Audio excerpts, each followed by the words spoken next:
Possibly signaling its intent to invade Taiwan, China scrambled its fighter jets during a massive military drill close to the breakaway island nation. According to an official release by Taiwan's defense ministry, as many as 153 Chinese jets were spotted streaking the airspace very close to the Taiwanese territory. Here's a report, take a look. Sending out broad hints that an invasion of Taiwan could be in the works, Chinese jets crowded the airspace dangerously close to the sovereign island nation. The jets were detected during a massive Chinese military drill close to the Taiwanese waters. According to a release by the Taiwan's defense ministry, as many as 153 Chinese jets were spotted flying close to the island nation during the military exercise.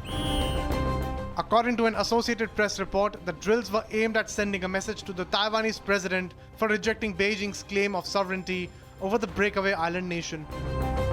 Significantly, the Chinese drill came just 4 days after Taiwan celebrated its National Day, which marks the founding of its government after breaking away from China. The United States has made no secret of its intent to defend Taiwan in the event of any Chinese aggression. As China scrambles its jets close to the Taiwanese waters, the big question is, are plans afoot to reclaim the breakaway island nation that China claims as its own?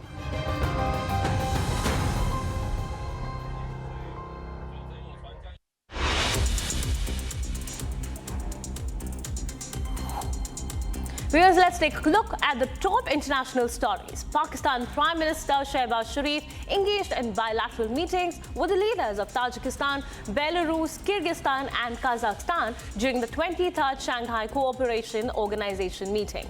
The meetings focused on enhancing trade, investment, energy and regional cooperation. Following these discussions, Shehbaz Sharif hosted a dinner for the delegates from SCO member countries. This included Chinese Premier and Indian External Affairs Minister S. Jaishankar. The main SCO event is scheduled for today. Leaders will be discussing strengthening security cooperation and economic ties. The Shanghai Cooperation Organization was founded in 2001 by China and Russia and aims to counter Western alliances.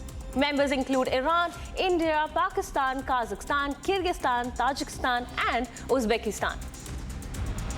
During a contentious interview at the Economic Club of Chicago, former President Donald Trump refrained from confirming whether he has spoken with Russian President Vladimir Putin since leaving office. This despite reports suggesting he had multiple private calls and had even sent COVID-19 test machines to Russia.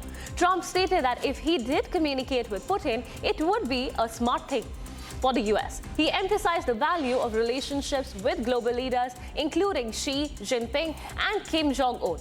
He also defended his support for the high tariffs as beneficial, dismissing the economist's warnings about potential price increases for the American consumers.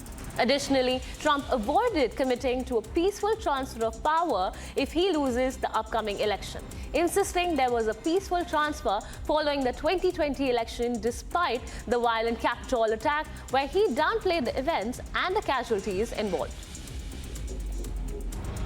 With the threat of Hurricanes Helene and Milton now diminished, millions of homeowners and business owners in Florida and the southeastern U.S. are facing challenging process of navigating the insurance claims to rebuild their lives. In the immediate aftermath of disasters, securing safety often takes precedence over considering insurance. Many policyholders have found that their insurance coverage does not align with their expectations, as policies often include complex payout formulas that vary based on factors like roofing material, the age of the roof, and wind speed during the event. Israeli government spokesman David Mencer has stated that the deployment of the THAAD missile defense system is a useful addition to Israel's air defenses, reflecting the US's strong commitment to Israel's security. He emphasized that while Israel has never requested American troops on the ground, the THAAD system would be operated by US forces.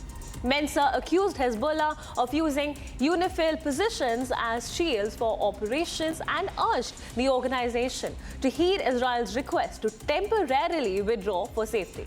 Over the past year, Israeli strikes have resulted in more than 2,000 deaths in Lebanon, with a significant number occurring in the past month. As Hezbollah continues its attacks on Israel in support of the Hamas, Israel's military campaign against Hezbollah aims to ensure the safety of the displaced Israelis near the Lebanese border. Plumes of smoke and fire were visible among buildings in the suburbs of Beirut. This amidst the ongoing strikes between Israel and Hezbollah in Lebanon. Israel has launched a barrage of airstrikes and missiles on Lebanon, targeting Hezbollah dens. This has resulted in several casualties of top Hezbollah commanders. Several bombardments have been reported in southern and northern Lebanon. Infrastructural properties have been destroyed and residents have been asked to evacuate.